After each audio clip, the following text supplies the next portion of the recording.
Welcome to The Authentic Life with KL, the podcast where we throw out the rule book, where we dive in head first to the real and raw, unapologetic journey of living the best life. That includes lots of music.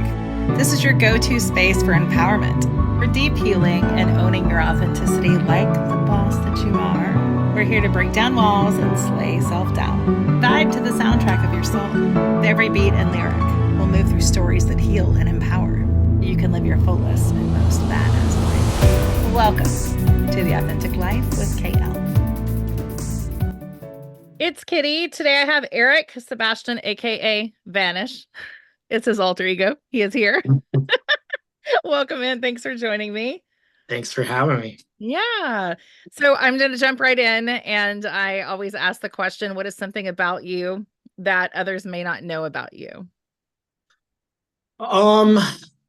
I would say as far like a lot of people know that I make music, but I don't think a lot of people know how long I've actually been doing it. Yeah. So I started like messing around with it in high school, and I'm 36 now. So I've been doing it for like almost 20 years now, which is crazy to think about. But it's just like, yeah, it's like a lot of people know I do it, but they just kind of assume like, oh, you just must do be a music. They don't know how deep you are into it. Yeah, they don't realize like how much time I've actually sat in rooms by myself and just spent with it. So yeah. Do you remember the first song that you wrote? Is that something that you keep like, exactly what it is, or is it just go back to where I still have like notebooks of like old lyrics and stuff. I actually, when I first started, I started with one of my like good friends at the time. So I didn't start alone. We were kind of like just, he had an equal love for music, and we were just kind of like, hey, what happens if we like try this on our own? But yeah, I do remember the first song that we made, and is it funny to look back? Yeah, it's like to where you're at now. It's kind of cringy, but then it's a good reminder of like, wow, I've made some progress.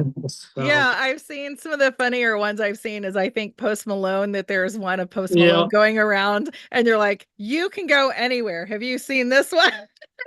100%. 100%. Yeah, I think there's such a difference between, I think even 20s, I'm 48. And so for me, it's like being 20 or even a teenager being versus say like 36 for you, there's so much growth and just personal growth that goes on that sometimes we look back and we're like, ugh. Yeah. Oh yeah. There's some stuff even from a couple years ago where I'm like, not great. Funny. Have you always wanted to do music, or did you have a turning point that was like, yes, I'm doing this? It's always been like a big part of my life from like day one, just, as far as like listening to it and like absorbing it. But I never really like, the thought was never really like, oh, I want to like make it and like do my own stuff with it. It was just like when me and my friends started doing that, it was just kind of like, let's just see what happens. We both like music, we're both creative. And then once we started to like dabble with it and dive into it a little, then I fell in love with it. And eventually we, as we grew up, we went our separate ways, and he moved and just kind of organically grown for you. Yeah. And I was just like, I'm going to keep going with it. And, I didn't really start taking it serious and treating it like a serious thing until I would say probably around when COVID started, because we were all locked up and, I was like, what else am I going to do? I hear that so much with just the few, I think this is episode 14 or 15, and I've been around the music scene for a while with a lot of friends in the industry, but the new people that I've met, it's always been like at COVID is when I really started on, just whether it be like go from touring to doing it just yourself, or just a turning point for you to really go forward.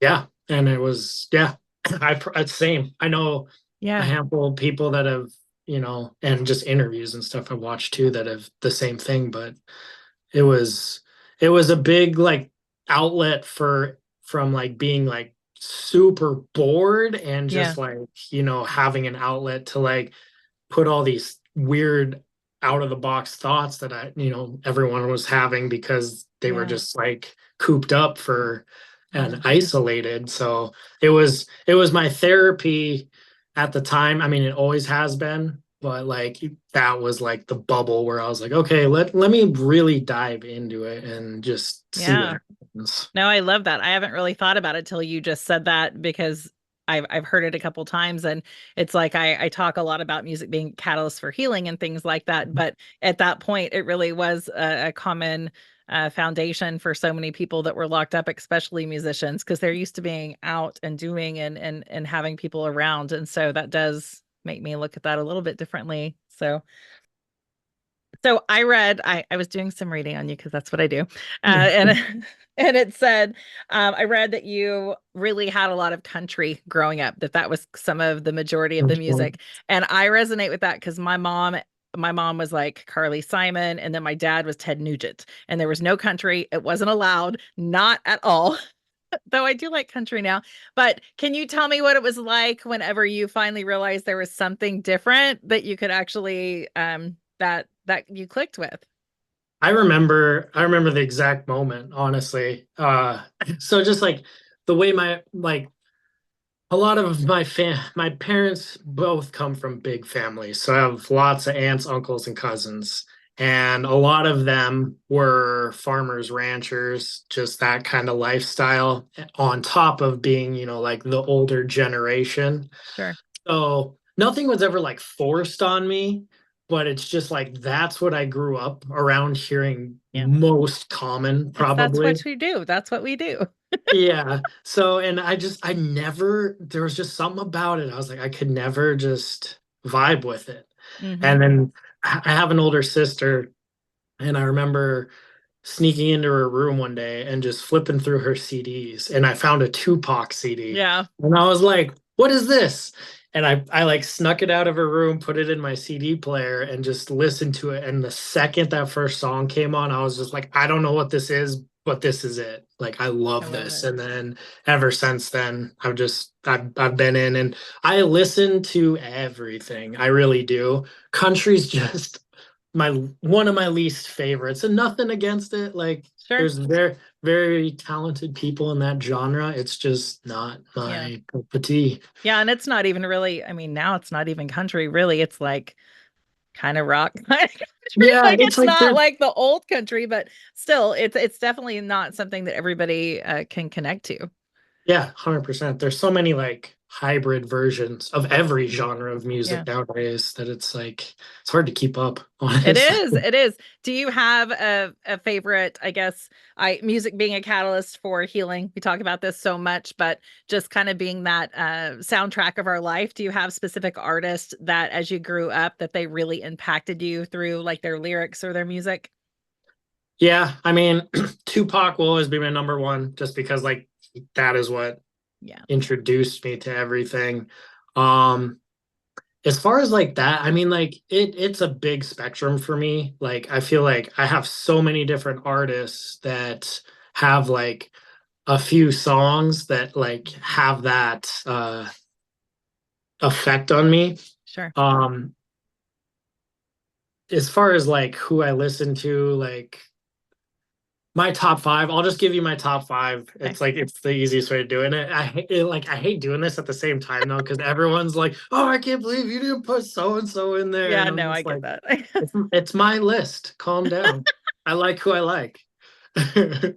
So Tupac's number one, Eminem's second, Tech Nine, Mm, Nas, and not a lot of people know this one. There's a group called Swollen Members that are from Canada, okay.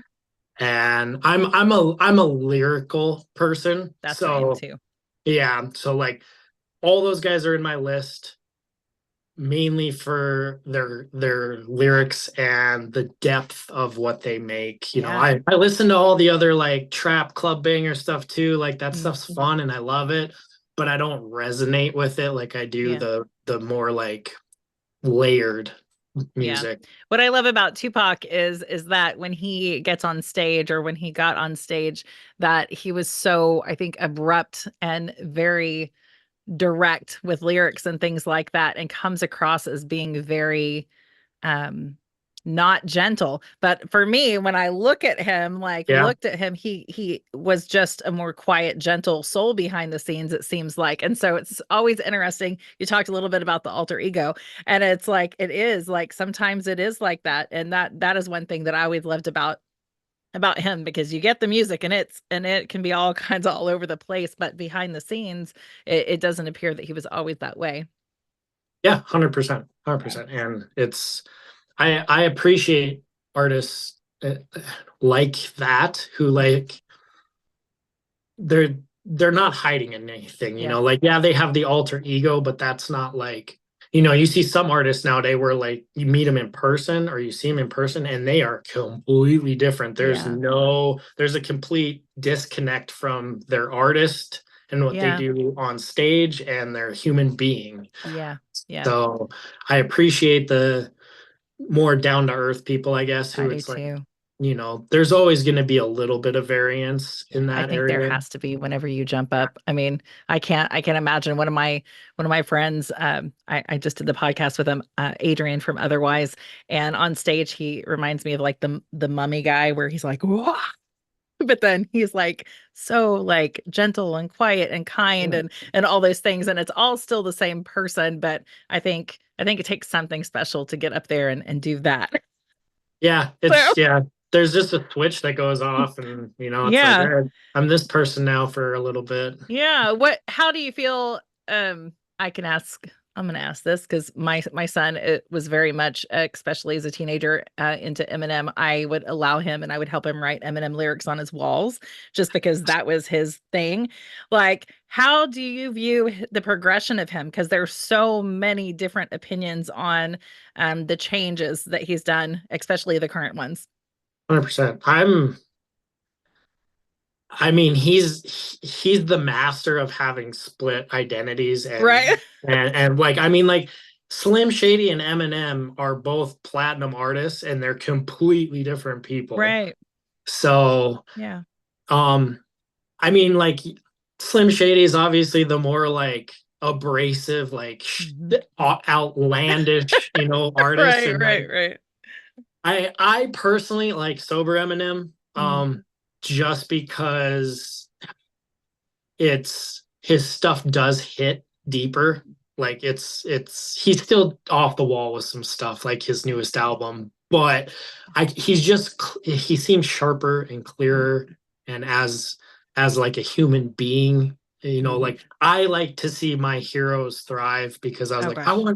I want you to do this forever, dude. Like Right. don't ever stop. And if you're on drugs or you're, suffering from mental illness or you're just in these rabbit holes, a lot of people don't come, some of the most talented Yeah. people in the world haven't come back from that, and it's Yeah. it's a shame. And So it's so I'm easy to fall into it, especially in Mhm. the music industry. That's just something that is going to be, and I don't know if it's more prevalent in the music industry. It's just everybody's eyes are on you, Yeah, and so everybody's eyes are on you to make any mistake, and then you can't recover from it very easy. 100%. And the bigger you are, the more pressure there is and the Yeah. more, outlets you have to fall into those Yeah. Yeah. situations. Especially So, everybody has phones, everybody's recording, everybody's doing everything. yeah. Do So you Do you have a song that you've written that resonates with you or holds a more special place for you than some of the other songs that you've written? um yeah, I have a couple. Just I feel like the harder songs that I had to write that were just harder to get out of me, were the ones that resonate more just because it came from a much more emotional place. Sure. But that being said, they are the most difficult ones to get out. And it's, those are the ones where the replay value isn't necessarily as high as a lot Mm. of the other, like up tempo, more not, yeah, I mean, kind of surface level stuff. Those seem to Sure. be the songs with higher replay value, in my opinion. Mhm. Um, but the more emotional stuff is the stuff that tends to like just hit a different chord, Yeah. you know? So, Yeah. um, and everything I've made in the last like 2 years for me personally is it's everything I've made within like the last 2 year pocket has resonated with me more just because I'm improving, I'm figuring more stuff out, I'm, you know, coming into this like alter ego Yeah. more. And so it's just improving, and the more I improve, the better I like it and enjoy it, and everyone else for that matter too. But Yeah. you know, it's like I'm a big believer in you're only as good as you allow yourself to be. So, you know, Yeah. you see a lot of these big artists hit their peak and then they disappear, and you know, you don't hear Yeah. from them ever again. And it's a shame for a lot Yeah. of it. There's like a lot of those people. I was like, damn, I love these guys. I was like, Where'd what they go? happened? Yeah, what Where'd they happened? Like, go? where are you? Yeah, no, I feel that. And I feel like the journey of self-growth is just through and through, whether it be through music or art or anything that you do. Like I think you always have to have room. Like, or you do top out. Have a couple songs I want to ask you about. Is that Okay. okay? Yeah, totally. Okay. I know initially when we first talked, I think you sent me Drown Here. Yep, that was one of the ones I had in my head. And that's on my playlist. I listen to it actually all the time right Oh, thank now. you. I love that song. You have a story that coincides with that. It was, yeah, I mean, most of it, it's kind of like bits and pieces just from like hard times in my life in general. Mhm. But the catalyst to the whole thing was I was like early 20s. I'm thinking I was like 23, 24, somewhere in there. But I was in a relationship and just terrible, toxic, brought Yeah. me the person that I was with at the time, very manipulative, and just drug me down into this hole and this depression that I had never seen before, didn't Mm. know how to handle it. And essentially, you know, just brought me to a dark hole that I didn't know I was if I was ever going to get out of it. And then it just like once you hit that rock bottom phase, or what you feel is rock bottom for you at that time, that's when it kind of jars you loose and you wake up and you're like, I gotta do something here. Yeah. So that is kind of this what sparked that whole Is concept that of one of that your newer song. songs? Yeah, that came out last year, I Okay. believe. I was like, I So think it resonates on so many different levels. I know a lot of people that struggle with mental health as well, mhm. and suicidal thoughts, and a lot of people I know struggle with addiction. And so when I hear that song, it's like when people hit that bottom, and it could be of many different, things, but I think that song resonates. I think that's why it resonated with me because I see that a lot from people. Yeah, and I mean, I'm a big advocate for like mental health stuff, just having been through, you know, situations like that. And the biggest thing that I've learned personally is like when you get to that bottom point, or what you feel is, you got two choices. Mm. And it's like you can either stand up and start taking baby steps in the opposite direction Yeah. and heal and make yourself better, or you Yeah. can continue and stay in the victim, and then things aren't ever going to get any better. Yeah. So But sometimes it's so easy to stay in that mode because it's what you know. 100 It's so easy. 100%. Yeah. Yeah. It's just like I compare it to like just being positive. Like Mhm. it's so easy to be negative Yeah. and complain on a daily Yeah. basis. And like being in a, you know, a positive mindset and like an optimistic mindset, Yeah. people who can consistently do that, in my opinion, it's a freaking superpower. Oh, I agree. Like I I have my agree. good days and I try to stay like that, but like Yeah. the people who you're like you're like, I don't know if I've ever seen you in a Yeah. bad mood. Yeah. It's Like, like, are you delusional? Are you on like why? How are you this way? I feel that. Yeah. yeah, Yeah. It's sometimes ups and downs pretty for sure. consistently. Pretty consistently. Yeah. So the other song I wanted to ask you about is Hype Floats. Hmm. Is there a story behind it? I actually really love that song as well. And I there were some lyrics that were in there that I was like, oh, I'm gonna pull some of those and use those. So I just wanted to Yeah, ask you about that. for sure. That song was just that was just a fun song to make, honestly. It was just the concept for it was like the hype floats concept was Yeah. like whatever it is, but I see it in music a lot, is like this artist or this song is like, they have this project, this album, this song, whatever, but like it has so much like momentum and force behind it that like Yeah. even if it's not that good, it's Yeah. been built up to this thing where everyone's just Yeah. like, this is awesome because everyone Yeah. thinks it is. And so like Yeah. that was kind of the idea behind it, that like even if you make something and it's not like top tier Yeah. quality wise or content wise, like if you have the right audience or the right timing, Mhm. it can do incredible things, good or Yeah. bad. Yeah, no, it can. It can. And if you have that connection with the people there, I mean, at some point it comes to where you have people around you and it really honestly doesn't matter what it sounds like. They're going to support you because they love you. Yeah. So, but I did really love that. Um, why do you think that music is so detrimental to mental health for so many? I know you've talked a little bit about a few experiences you've had, but I feel like it is definitely partnered with mental health and can be so beneficial, or it could be detrimental too, depending on what you're listening to at the Yeah. time. But Yeah. why do you think that it's so impactful? Um, I that's a good question, honestly, because I feel like there's so many like different layers to that. Yeah. Um, I would say like for me personally, it just like it's the relatability.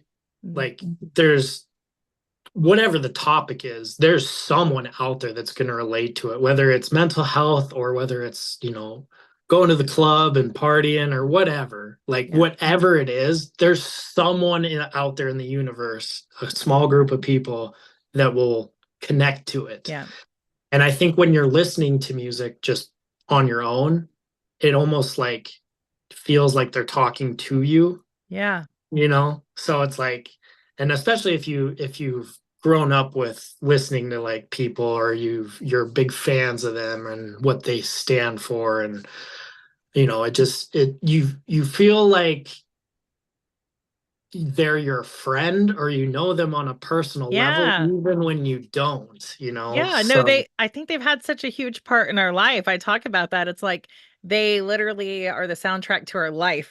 Because some yep. of us that listen to music, we listen to it all the time. And I had an artist tell me one time, like, it's just a song. And it's like, it's just a song. It's just a song. Like, what do you mean? Like, it's a memory of me sitting in my floor when I was 14 years old and looking at posters on my walls, or it's what I needed when someone passed away or Yep. when I broke up. And so I Yep. always think that that's such an interesting dynamic and question, when people are like, it's just a song, because some people really aren't that interested in music. But when you are, Right. it's everything. It's I everything. think I think that like regardless though, and that like exactly like you said, there's certain songs that are tied to certain memories in your life. Yeah. And even if you're not like a big music fanatic, there's at least a handful of Yeah. times in your life where if this song plays, it triggers this memory, Yeah. whatever that is. And for that reason, it's like, okay, you'll always be connected to Yeah. that type of music or that band or that artist or whatever, whether you like subconsciously realize it or not. But Yeah. No, and I just talking to you, I mean, it just clicked in my mind. I was like, we really do. We use music at birthday parties. We use it at weddings. We use it at funerals. We use it to mark all these milestones, graduations, all those things. And so it really is this placeholder for us so many times. yeah, Yeah. 100%. Yeah. What keeps you going in this industry? I've had so many conversations about how shady and all different kinds of things about the industry and how it's really just not about talent. It's about so much more, right? And we know that. But what keeps you going and keeps you being you? Honestly, like it's my therapist. That is Yeah. the number one thing. And it keeps me, I feel like it keeps me sharp. It keeps me witty and creative Yeah. because it's music is one of the only things as a whole that I've never been bored with Mhm. because there's so much and like you can never learn everything. Like I'm Yeah. constantly learning, I'm constantly figuring things out. And I'm like, what's this do? Like I taught myself to make music just by like literally getting like my program on my computer and Yeah. just pushing buttons. And I'm like, what's this do? What's this do? Yeah. What's And this you can do? do that now, right? You don't have to Yeah, have a big production. You can just do whatever you want. right. And it's yeah, like the way the industry is nowadays, like Mhm. yeah, if your eyes are open to it, there's some weird, shady stuff that goes on. But on the flip side of that, with how technology and like companies like like distributing companies and all that, you don't have to like be a victim to any of that either. Yeah. So like independent artists, like yeah, it's harder to gain traction and become this big like superstar Mhm. in the industry, but it's definitely possible. I mean, look at all the guys right now who have done it, Yeah. and Social media has really yep, played such a role because beforehand I mean, you look back, I come from the 80s era, and so you have all these hair bands that did all these buses, all these tour things, all this crazy stuff, and now it could be as simple as you post a video on YouTube and bam, it just kind of depends on who catches you at the right moment. yep. And I'm like, I'm on the fence with all of that because it's like I would not have social media if I didn't need it. Right. But it's like, and I literally only use it for music Do you? purposes, like just to market and get eyeballs. And yeah, it's one of the most effective tools for like Yeah. gaining traction. So I use it as a tool, not so much for pleasure. You know, Yeah. every now and then I'll sit there and doom scroll, but for the most part, I'm Doom just like, scrollings. I ugh, use that word a lot. I yeah, teach a lot. I talk a lot about grief and help people through grief and just trauma and just living your best life and how music intertwines with all of that. And I can say I was very against TikTok and all those things, but now I have found myself over there with a group of people that I just wouldn't want to live without. And I just actually got back from a retreat that I hosted that all those people came. And so I was like, I have seen some really great things from it, but there are some terrible things from it as yeah, well. So for sure. it's a time sucking machine if you're not careful. It's just how you use it. Mm, Like, like I and I end up loving TikTok. hmm. I told myself for the longest time, I was like, I'm not gonna get it. Right. I'm not gonna do it. It's And then bad. I finally caved in. But Yeah. that being said, the algorithm on that is amazing in the sense of like I've learned so much useful practical stuff from that app than I ever did in like my past 30 years of existence. Yeah. And I'm like, what? I was like, how has no one told me this? Yeah. So it's like if you let it be a tool, Yeah. it's very useful and you can learn a lot from it. But unfortunately, that's a very small percentage of Yeah. people. Those rabbit Instead, holes are deep on on TikTok. exactly. I'm like Instead, you're sitting there, aliens in the ocean and it's yeah, it's cat just forever. videos, like whatever. Yeah. So, and I feel like that's all social media, to be honest. Yeah. But it's just like it can either be super, super toxic or it can be a tool. And Yeah. how you choose to use it, that's how it'll play Yeah. out. Like with So, everything, I guess. I think that's fair just with anything that we have in excess. yeah. What is coming up for you? Do you have any new music coming out? Do you have any I plans? I just released an album like a little over a week ago. I only put it on my website and my Bandcamp though. So this one's direct to consumer just because how streaming Mhm. is getting bad and it does not pay No, it doesn't. at all unless you have the volume, Yeah. so and the way everything's going, honestly, I do a lot of like research in that area just to see how like the market itself is like the Mhm. trends and stuff. And the days of buying CDs and vinyls and all that stuff, it's coming back around to that. And Yeah. it's like it's a perfect example of history repeats itself Yeah. in some way. Yeah. So this is the first album project that I've done where I'm like, okay, I'm just gonna put it on my website and my Bandcamp and see what happens. It's a lot of it's been trial and error so far, just to be like, okay, this works, so I'll keep that for next time. This, not so much. Yeah. But eventually I will release it onto streaming, but it'll just be clips of each song. It's not going to be the Nice. full song. That So, I mean that something has to happen when it comes to the finances and things like that with the music because right. I've been around bands that are touring and things like that, and you don't make any money unless you're a huge venue. You just make very little, and then ticket sales, things like that, don't make that much. The only way that you make money is the merchandise, and no one buys that anymore because it's free. So Yeah, it's very hard. exactly. And Yeah. I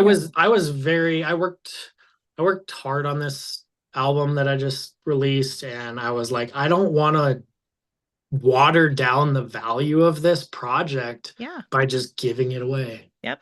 Yep. So, and then on top of that, you don't need the like crazy like volume of people, like you get 100 people at a $10 album, there's Yeah. $1,000. Yeah. To hit that on streaming, you would need like, I think it's like 200,000 streams to make a Yeah. It's thousand like two dollars. cents or something like that per stream. Once you get, yeah, it's Yeah, very, very small.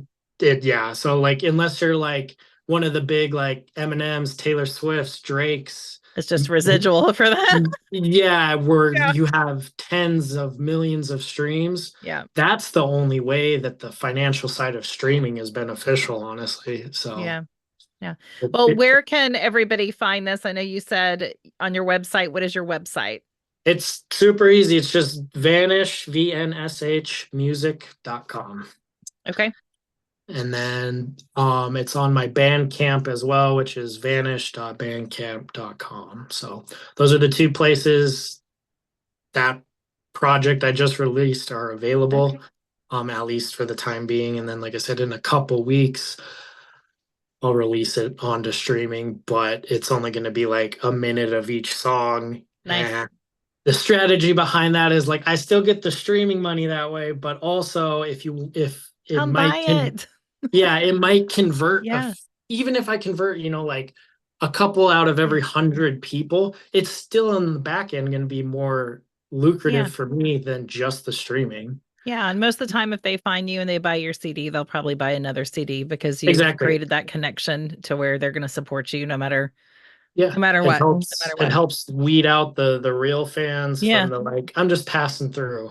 yeah, Which yeah. I No, appreciate anyone who has ever listened to anything of mine. yes, But like, yeah, the repeat fans and customers and like your loyal group, yeah, that it'll kind of help weed all those out. And so like I'll know who I can like send future projects to and yeah, they'll be on board. So yeah. No, I use that a lot for like analytical things, but also like who am I going to? I do a lot of give back. So if I'm going to give something back, I'm going to give back to someone that has supported me through and through as well. So there's so many different ways to use that.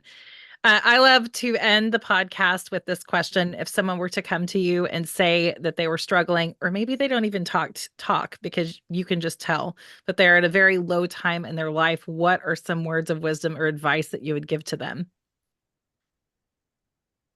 just don't give up. Like no matter how bad things seem or are, the only way that like you 100% will never come back from anything is if you give up. Yeah. And it doesn't have to like, just little steps. Sometimes like when you're coming back from like trauma or like the loss of like someone important in your life or, like suicidal thoughts, whatever it is. Hmm. If you give up, it's over no matter what. Yeah. And then the other thing is don't look at the big picture. Just what's the next step? Because the big picture is overwhelming. Oh And gosh. it's gonna be, yeah. And that's just on a day-to-day basis Yeah, that's a sometimes. spiral thought. It just keeps going and going. Yeah. So it's just Yeah. like break it down into chunks and be like, what's the next thing I need to do to take a step forward? Focus on that. And then when you figure that out, all right, what's the next thing? And eventually you'll have climbed back up the ladder and you'll be like, holy crap, Yeah. like this isn't so bad anymore. But I just like, you see people just give up Yeah. so often and it's so heartbreaking, honestly. It's just like you could anyone has the ability to bounce back from any tragic event in their life, but it's also on their shoulders. No one else can It bring you is. back, Ah, you that's know. such a good point. It really is. I spend a lot of time, helping people and just trying. I think that people can heal and recover when they feel seen. And but you can't force someone to feel seen or to take up space or to tell their story. All you can do is hold that space for them, and I think that's the hardest part by us standing back and like watching everyone is you can't force them if they don't want to. And so that's the hardest part. It's like a baby learning to walk. Yeah, You're it you're is. there and like you're there for support and you're there if anything happens, but at the end of the day, like I can't force you No. to take these steps. Yeah. So Yeah. Yeah. No, that's absolutely correct. Well, it was so good to meet you. It really yeah, was. me You're too. such a pleasure to talk to. Thank you for joining us on this episode of The Authentic Life with KL, where we explore the powerful intersection of healing and music. If you enjoyed today's episode, please give a follow and share with your friends. You can find more information about The Authentic Life with KL and Kitty Lynne at kittylynne.com, KITTYLYNNE.com. Thanks so much for listening.